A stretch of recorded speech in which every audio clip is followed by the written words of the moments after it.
정연섭의 과학과 철학. 한국과학 노벨상 배출할 확률 100%인 이곳. 한강 작가가 2024년 노벨상을 받았다. 문과라서 죄송하다는 사람들이 조국의 영광을 안겨주었다. 며칠 뒤 발표된 노벨 경제학상은 포용적 제도하에서만 나라가 부강해질 수 있다며 한국을 대표적 사례로 꼽았다. 동포를 노예로 부리는 유교사회를 혁파하여 근대화를 이루었으니 이분들의 주장에 공감한다. 그러나 현대의 한국적 민주주의와 자본주의가 유교 이념으로 오염되어 있다는 자의식 탓에 칭찬을 온전히 받아들이기 힘들다.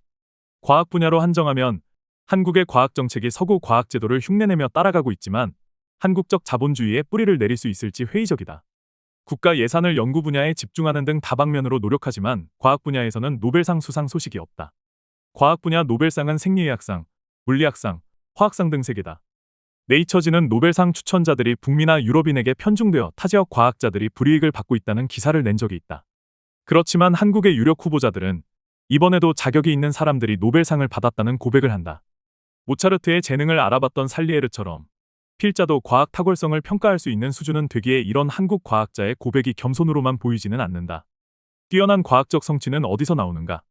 많은 사람들이 과학 정책을 이야기하고 예산을 이야기하지만 더 중요한 것은 과학자의 열정과 노력이다. 과학적인 문제를 발견하여 곰곰이 생각하고 즐기는 연구자라야 과학적 열매를 딸 수 있다.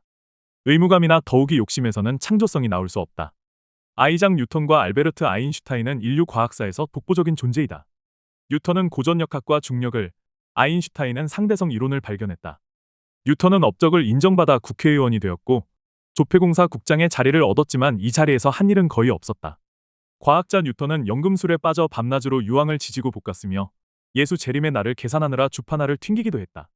지금 보면 바보 같지만 마법의 돌과 천년왕국은 뉴턴 시대에는 현안이었다. 바보 같은 활동 덕분에 화학혁명이 일어나 연금술이 불가능하다는 것이 알려졌다. 뉴턴은 땅으로 떨어지는 사과와 행성 공전주기를 설명하려다 고전역학을 발견했다. 떨어진 사과를 본다고 만유인력 이론이 당장 하늘에서 떨어지지는 않겠지만 사과는 핵심적 사색거리였음은 틀림없다. 낙하하는 물체만큼 만유인력을 단순하게 보여주는 실험은 없다. 아인슈타인은 중등학교 생활에 적응을 못했다. 수학과 물리를 배웠지만 선생님이 가리키는 너머로 질문을 하니 선생님들도 곤혹스러워했다. 당연히 학교 선생님의 잘못 아니다. 필자도 시골에서 교과서로만 과학을 공부하면서 표면적 과학 현상에 만족하지 못하고 그 원인을 이해해보겠다며 읽기를 반복했다. 되돌아보면 필자는 대학 수준의 질문을 했고 아인슈타인은 대학원 수준의 질문을 했다. 그런 의문에 빠져 있으니 다른 분야는 소홀히 할 수밖에 없어 그는 취리의 공대에 낙방했다. 그는 대학 졸업 후에도 직장을 구하지 못해 보험 설계사로 개인과외 교사로 끼니를 이었다. 친구 아버지 소개로 특허청에 들어가 특허를 심사하면서 1905년 특수상대성 이론, 광전효과 등 세상을 뒤흔드는 논문을 발표했다. 두 사람의 뛰어난 업적은 과학정책 덕분이 아니라 과학을 향한 열정에 의한 것이다. 100년 이전의 과학자인 뉴턴과 아인슈타인을 예로 드는 것은 현대의 연구 환경에서 보면 부적절할지 모른다. 현대의 과학은 장비의 중요성이 특히 높다. 웬만한 과학적 진리는 거의 규명되어 장비를 사용하지 않으면 연구를 할 수도 없다는 주장도 타당하다. 그렇지만 우리나라 과학자들이 고가장비에 접근 못할 처지가 아니고 국제 연구에 참여할 기회도 많으니 과학적 성취의 부족을 장비 탓으로 돌리기에는 부끄럽다. 장비 핑계가 먹히지 않는다면 과학정책으로 화살을 돌려야 한다. 예컨대 우리나라 과학연구과제 성공률이 거의 100%라는 통계가 있다. 이는 낮은 목표를 잡았기 때문이다. 열정이 있는 과학자라면 뻔한 목표로 과학 활동을 하지 않는다. 과제 기획자가 목표를 낮게 잡고 수행자는 기획자의 의도에 맞게 계획서를 써서 과제를 수행한 탓이다. 공개적인 자리에서 토론에 의해 과제 계획서가 평가되었다면 이런 일이 일어날 수 없다. 서로가 서로를 배려하는 한국적 자본주의가 잘 작동한 덕분이다. 이런 비난을 받은 우리 과학계도 미국 국방부 산하 조직인 방위고등연구계획국의 연구전략 모델을 도입해 기대감을 갖게 한다. 한국혁신도전 R&D는 2020년부터 매년 5개의 과제를 선정하여 지원하고 있다. 실패도 허용하고 과제 책임자에게 자율권을 부여한다. 과제 기간은 5년인데 선정됐던 연구 테마를 보면 5년 안에 성공하기는 어려운 도전 과제들도 보인다. 연구 테마가 열정적으로 수행되어 정책에 파급 효과가 나타났는지는 아직 알 수 없다. 한국산업기술기획평가원도 연금술과 같은 알키미스트 프로젝트 제도를 도입하여 2024년까지 13개의 주제를 연구하고 있다. 뇌파를 읽고 노화를 역전시키는 등의 연구 주제는 갈 길이 멀지만 충분히 가능성이 있고 파급 효과가 커 보인다. 한국보건산업진흥원도 2024년부터 9년간 약 1조 원을 투입하여 난제 해결 연구를 수행한다고 한다. 아직 과제명이 결정된 것은 아니지만 백신 치료제, 암 정복 등 5개를 목표로 잡았다.